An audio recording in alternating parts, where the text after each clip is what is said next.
আসসালামু আলাইকুম। কেমন আছেন বন্ধুরা? আজকে একটা রেসিপি শেয়ার করতেছি আপনাদের সাথে।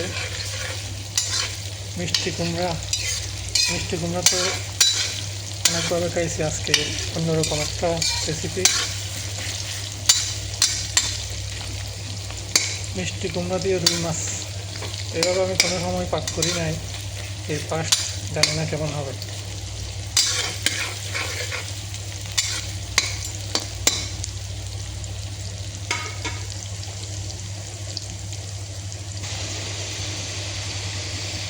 মশলা কষানো হয়ে গেছে, এখন মিষ্টি কুমড়া দিয়ে দিব।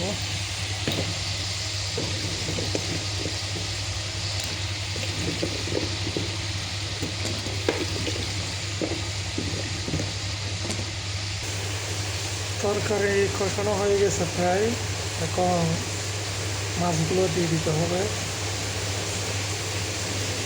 যে মাছগুলো আগে সুন্দর করে ভেজে নিয়েছি আমি,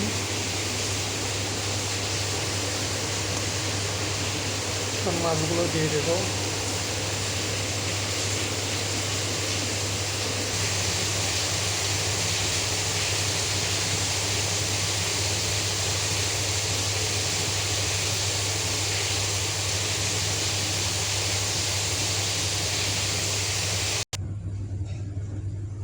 আলহামদুলিল্লাহ, হয়ে গেল মিষ্টি কুমড়া আর রুই মাছের রেসিপি।